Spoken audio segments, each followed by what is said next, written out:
We're on. Camera's rolling.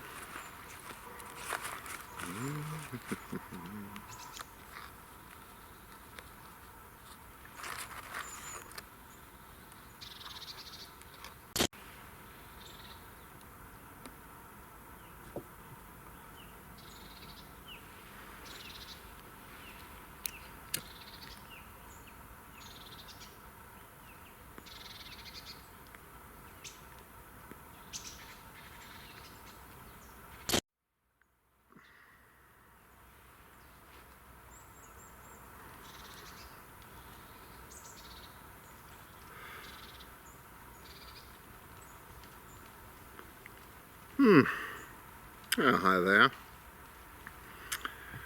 Hi there. Well, I'm here at a special place, special site. Well, at least for me. It is for me, for sure.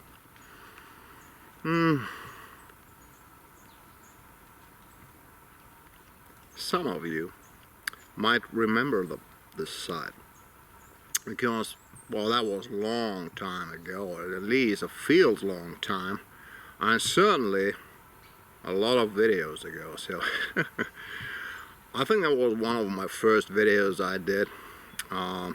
Did it here at this historical site. That's an ancient grave. So there are several of those ancient graves here around very near, and they were built around 5,000 years ago. So, well, that's a pretty long time. So 5,000 years ago, well, really different people living here. So that was Bronze Age, and those were Bronze Age people. So very different people. So they're not some kind of our forefathers, sadly. They're all gone. And when I say they're all gone, I don't mean the individuals are gone, but the whole group. So those people, the ethnic, they just disappeared. I think disappeared, that is much too friendly. So because our forefathers, so they came in around 3,000 years ago, and yeah, they just pushed them away. So that was, well, nowadays we would say that is some kind of genocide. So it was a battle for land. Yeah, they were just pushed away, and those were Bronze Age people, so they couldn't stand those wild guys coming coming from other regions with iron swords and so on. So they couldn't really fight back. So but anyway, so that was really a sophisticated civilization. So they built things like this just for cemetery, and they buried their dead in those grave chambers, not to leave them there, but just to put them there for, I don't know, 1 year or 2 years, and then getting the bones out and doing whatever with the bones. So reburying them after burning, and special graves and so on. So that was different techniques. But anyway, to build these really huge grave chambers, yeah, you gotta have special techniques. About that, it's not about technical issues. It's more about civilization itself. So what does it really need in a civilization to combine forces that way, that you're able to do something like that? So this is not done by a family or by 20 people around. So that means you have really to combine your resources, and that really shows that what they were up to and what they were capable of. And I like to come here once a year at least. So now it's in autumn, and it's always some kind of sad moment to be here. So because when you are here, normally you are alone here. So there's nobody around normally. And when you do, and you got the feeling that those guys, they just left to do something, and they're coming back soon. That's the feeling you sometimes have here. Well, you certainly not think that it's 5,000 years ago. So that always gives us the idea about thinking about remains. So what is left? What will be left?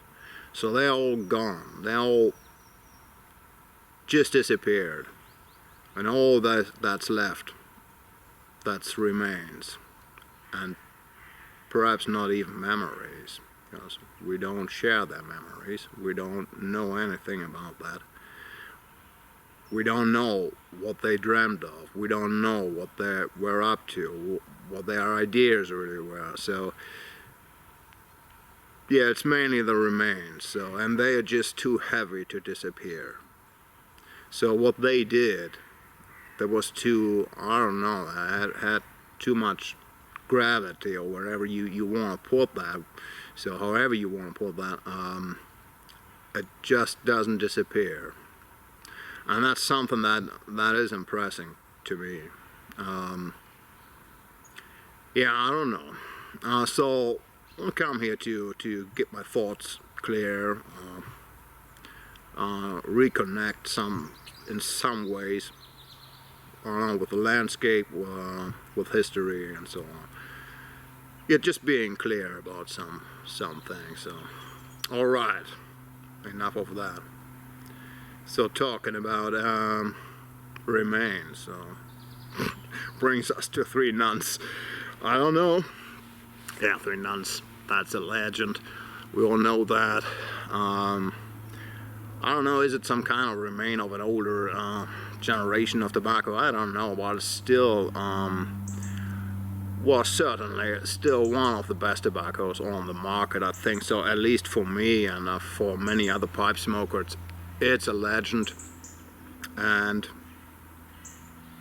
I think it has always been the most expensive regular pipe tobacco that I know in the shop, on the shelf.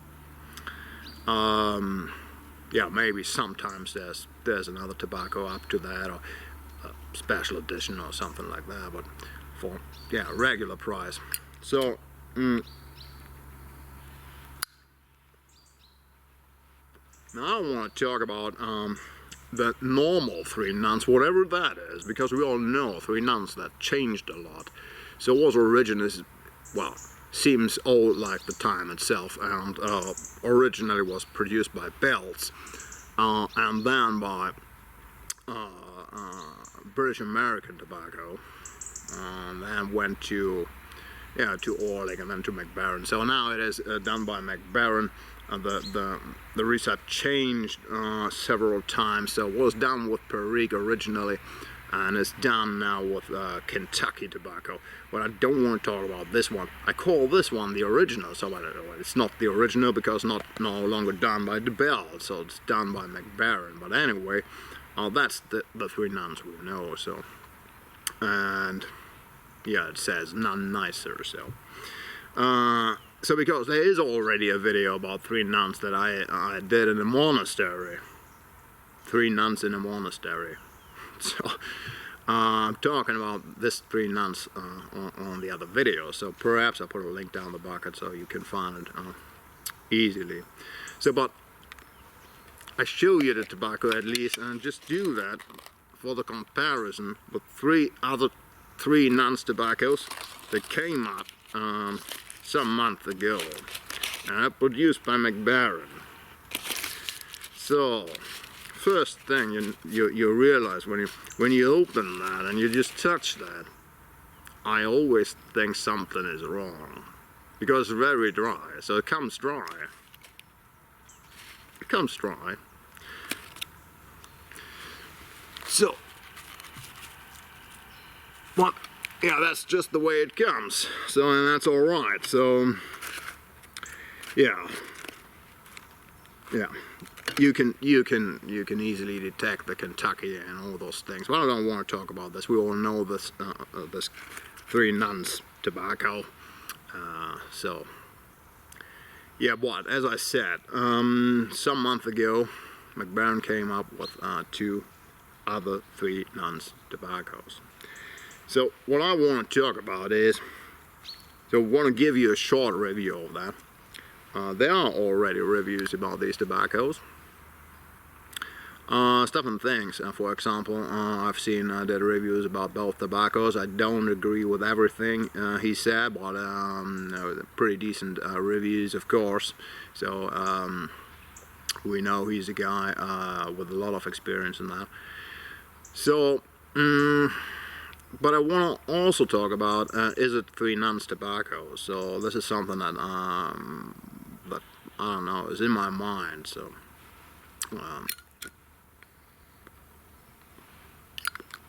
So alright, perhaps we start with the green one. So they came up with 2 versions. So one they call the yellow, and this one they call the green. And I'll tell you what they say about the tobacco. So I have it on the back. So Three Nuns Green. So by the way, this tobacco is not available in Germany right now. I think it's not available in Europe. I've already been talking about what I think about companies producing in Europe and, I don't know, selling this stuff elsewhere. Everywhere else but Europe. I don't know if that's true. So, but I don't want to complain in this case. So, company already told me that they're coming up with the stuff here on the European market in spring, I think, if I'm correct, if I remember the letter correctly. So, but yeah, they gave me a letter on that.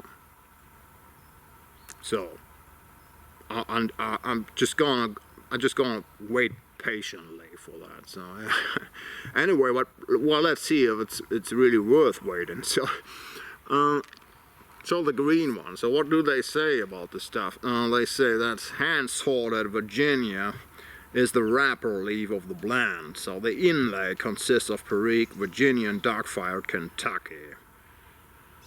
So Three Nuns Green is a pipe tobacco made according to English tradition. Yeah, so what? Let's open that. So these, well, these tins were given to me by my good friend Corey again, so I had to call him. I said, send me the stuff, yeah.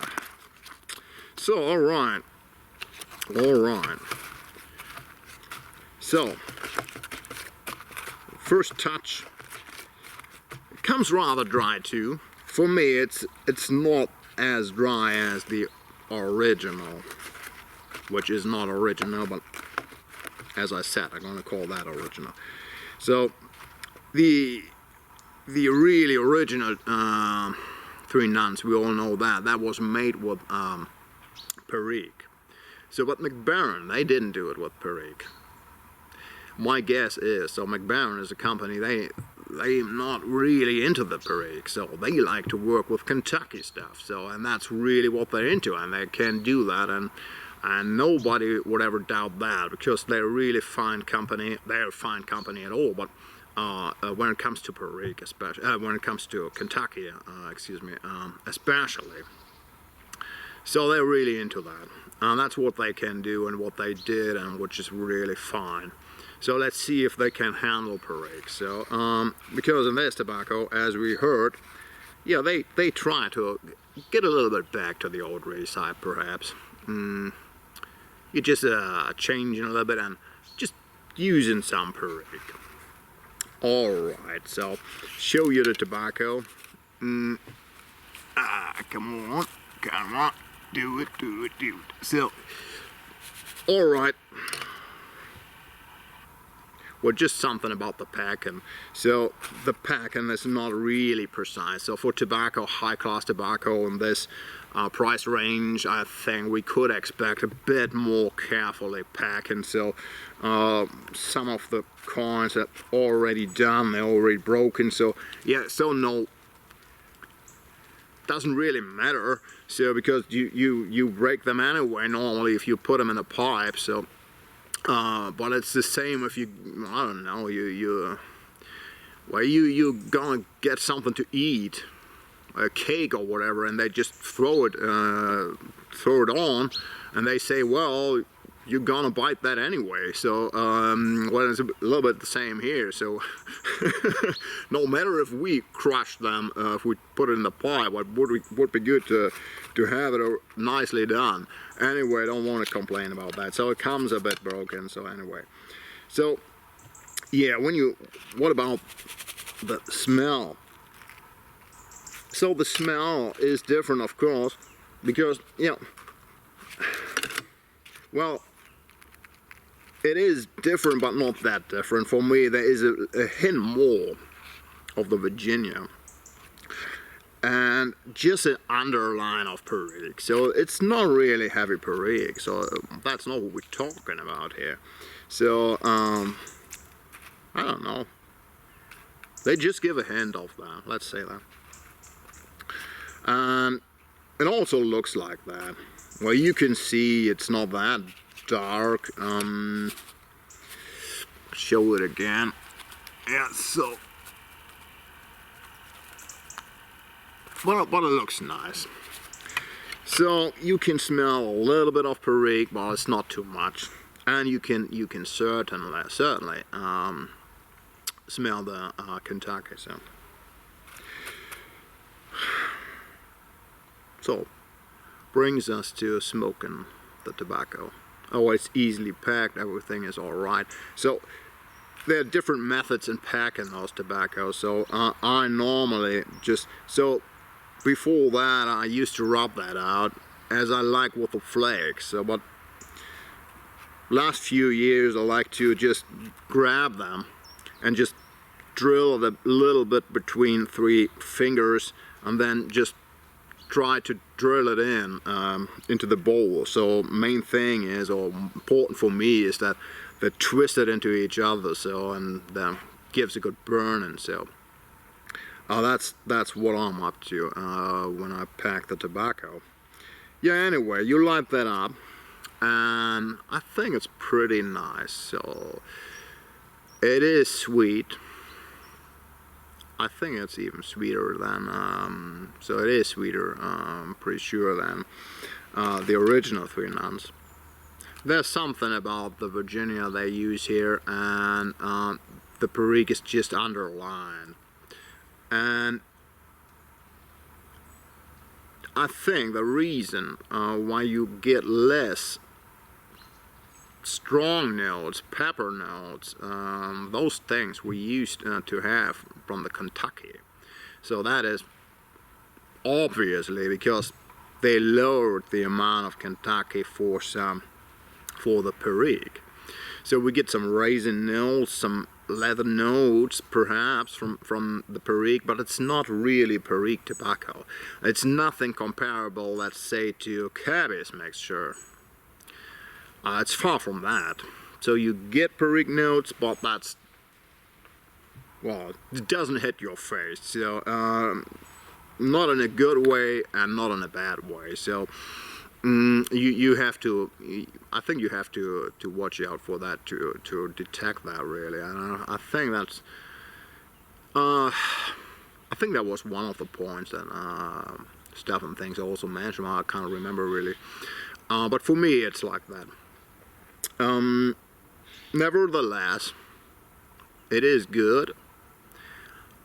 So it has really a nice and sweet taste. So, but the taste that may be different. So during the bowl, and I know some of you like that, and sometimes I do too, because that's a sign of complexity.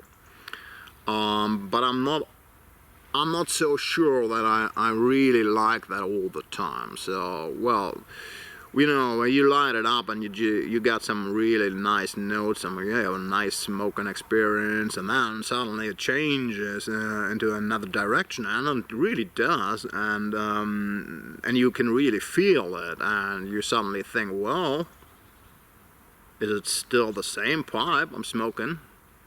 I don't know. So that could be bothering if you're not up to that. If you're not really looking for that kind of experience. So, and it's the same when you pack another bowl. So perhaps you're really glad about first bowl, you pack another bowl, and then experience changes a lot. So that's not. I don't think that's something we're really up to. So, well, all right. So I think that's related to tobacco itself, and so yeah, because of the roll flag here and the way they combine the different tobaccos in one coin. I think so. So maybe that will go away after you stored the tobacco for several years, because all the taste melted into each other. That's really that's possible. That could happen. Or if you rub it out so fine, yeah, that you got those things some kind of melted into each other just by rubbing it out. So that may be an option. But that's not what I normally do with those coins. So anyway, smoke's good, but and here it comes. So in the last third of the bowl, I think you get some harsh notes. And the tobacco is beginning to produce a bit more humidity, and it's getting a bit stronger and does things you won't expect. So that's really a difference to the first third of the bowl, where you think, wow, I could smoke that all day long. And then in the middle of the bowl you get some interesting notes and an interesting experience, and in the end of the bowl you think, well, let's get this finished. So well, that's for me just. But it's anyway an interesting tobacco, and I talked to other guys that having a lot of experience with the old Three Nuns. I don't think done by belts. They are not that old, but well, let's say done by Orlick, so that's old enough. So and they said it some kind of reminds them so of the old Three Nuns, which was done with Perique instead of Kentucky. So yeah, maybe. Well, that's hard to prove. Well, you know, even if you have an old tin and you open that, well, it's not the tobacco, the same tobacco that was freshly packed, so there is a difference then. So that's hard to prove. And I don't think it's that important for us, because, well, we don't want to smoke our memories. So, well, that's not for me at least. We want to smoke good tobacco. And it is good tobacco, it is decent tobacco, and we shouldn't expect anything less from McBaron. So that's pretty sure. So it is decent tobacco. But can it really keep up? Can the green version really keep up with the red or original version done by McBaron? So for me, I don't think so, because that's really outstanding. Just because I don't know, keeps the flavor from the beginning to the end. You don't have any harsh notes. It is reliable and burning and everything. So I don't think the new version can really keep up, but just give it a moment. So let's wait what. Perhaps they do some minor changes on preparing the tobacco at one point, or we just stall that and we find out suddenly after some years that is amazing stuff. So it is good tobacco. I don't think can really keep up. So, well, interesting tobacco, and you should really give it a shot if you're into this kind of Three Nuns tobacco. So that's for sure. So.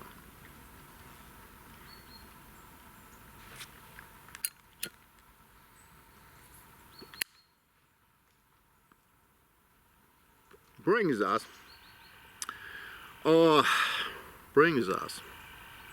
to another tobacco. And this is the yellow version. So what about the yellow version? So the yellow version. So we all know green is always Perique, and yellow that always means Virginia. So for whatever reasons. I think that's related to some to the laws, tobacco laws, and so on. I don't want to talk about that. Why they don't call it the Virginia? So okay, at first I tell you what they say. So as always, so they say Three Nuns Yellow consists of first-class Virginia tobaccos from all over the world. Is a pipe tobacco made according to the English tradition. Oh, we have heard that before, and has the natural sweetness of Virginia tobaccos. Yes, so. Hand-sorted Virginia is the wrapper leaf of the blend. Whatever that means. So that the wrapper leaf is hand-sorted. Well, let's hope they get the best quality. I think that's what they mean. So, so anyway, I don't want to do any joking about that. Well, that's a serious thing here. So, all right. Show you the tobacco. I'll first touch it. It is not as dry for me as the original one. So we have the same with the packing. So, well, it looks yellow. Now, you need a bit of fantasy to make it look yellow, really, but let's take this as yellow. Yeah, well, in all the other ways looks pretty much as the other tobaccos. So, but yeah, of course, they're no, well, there's no Kentucky, no Perique in it, and you can see that on the coins. I'll show you that. Oh, camera, come on, don't let me down. Yeah, all right. I don't know. Camera always wants to focus on me, so. Camera is not about me, it's about tobacco. So, yeah, but anyway, well, you know, it's not that intelligent to know that. Yeah, what about the smell? Yeah, that's Virginia. So, sorry, I've seen videos where those guys they know everything, so they are finding out about every citrus note and the bag and the hay and so on. So it's Virginia in the end. So and you can really smell that, but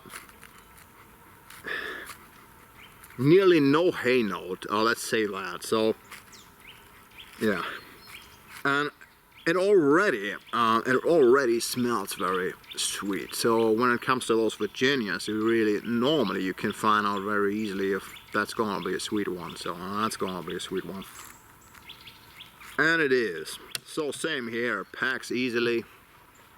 There's nothing too complicated. If you're used to those twisted tobaccos, you won't find anything complicated about this tobacco.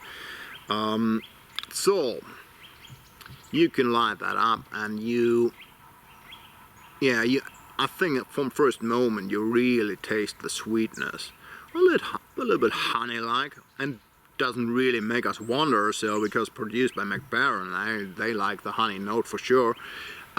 So there are some honey notes for Virginia notes, and yeah, well, maybe there are some of you that can really detect where the Virginia comes from. So from Malawi or whatever, I really can't. So I leave that to other presenters. So one interesting thing is, so we all know the benefit that comes with Virginia, and also the issues coming with that. So and we have both things here, I think. So it is sweet enough. Well, it is sweet, certainly, so for sure. But also, if you're not really careful with the stuff, if you're really too hungry for that, if you really go fast on that, and I like my tobacco fast, so you get some harsh notes and even some humidity. So yeah, and I think that's as far as it goes. So let's say first third of the bowl is same than the green one. Really good, interesting, but straight Virginia. There's nothing so fancy about that one, except for the shape they do and in the cut. So yeah, doing a twisted tobacco, and that's good, but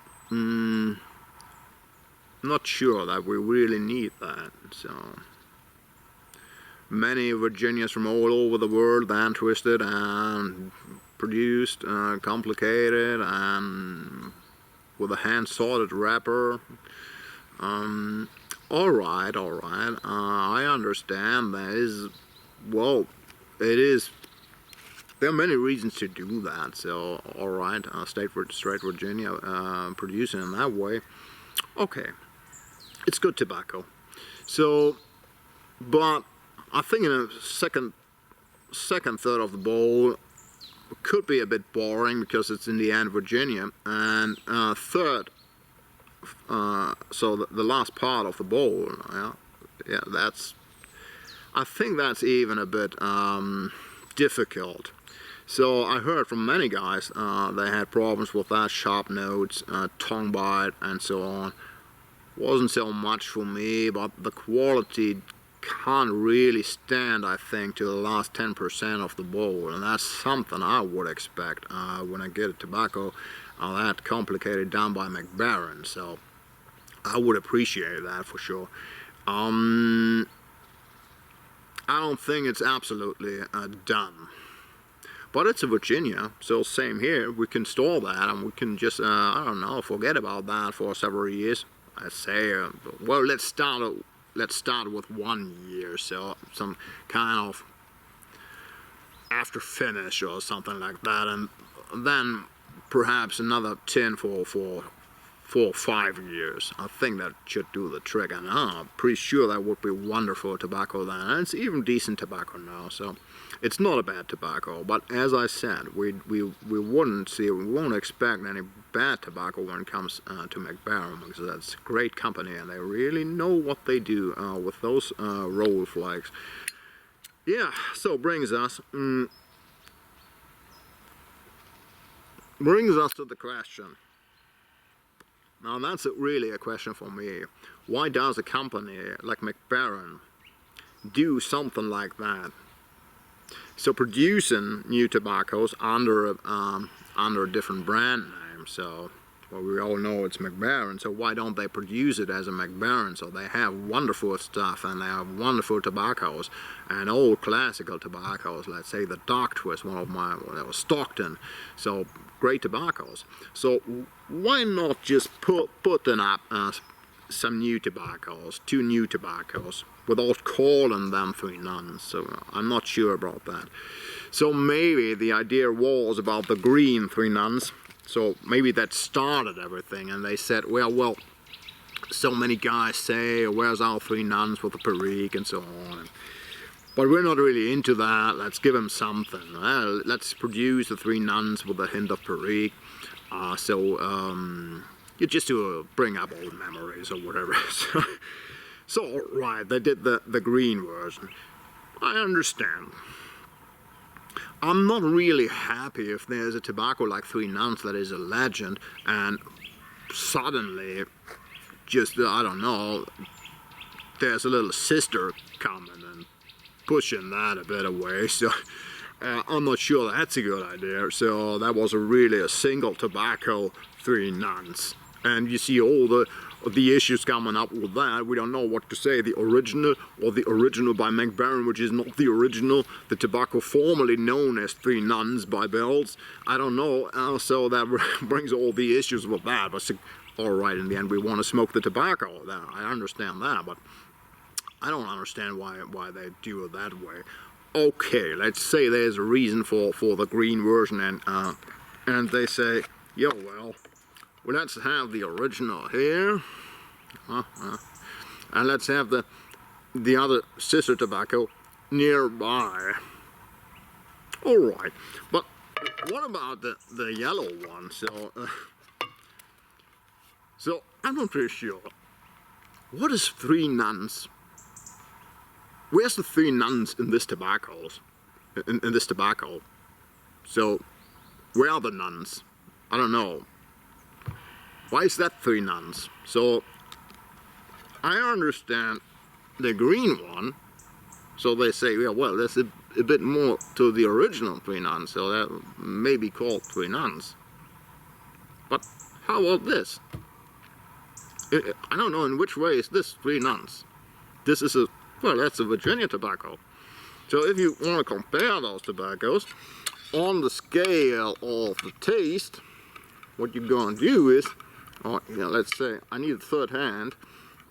So let's say those are pretty close, and if you want to know where that is, I think that is maybe exactly here. All right, let's leave it here. Well, I think it's here. So, well, it's not on the scale anymore. So, I don't know. That's not Three Nuns.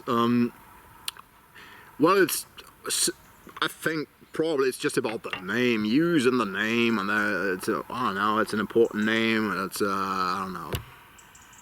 So that's just about selling stuff, I guess. And that's all right. We all know the companies, they have to do their money and so on. That's all right. So, what McBaron, as I said, is a fine company, great company with great tradition. So why not bringing up a new tobacco under the own brand? So I would have done that with the Yellow for sure. So now we have 3 times 3 nuns. Even hard to say for me. 3 nuns. So yeah. Anyway, but decent tobaccos. I don't think they can really keep up with the original tobacco 3 Nuns done by McBaron, formerly produced by other companies. So, but anyway, decent tobacco. Alright guys, that's it for now. Well, it's just my 2 cents. So forget about that perhaps if you think otherwise. So that's completely alright. That's just my opinion about that. Yeah. Perhaps just autumn mood. Hope you are alright. Hope you are alright. And I hope you have something good to chew on. And hope you all are well, and perhaps see you again.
Ah, damn it.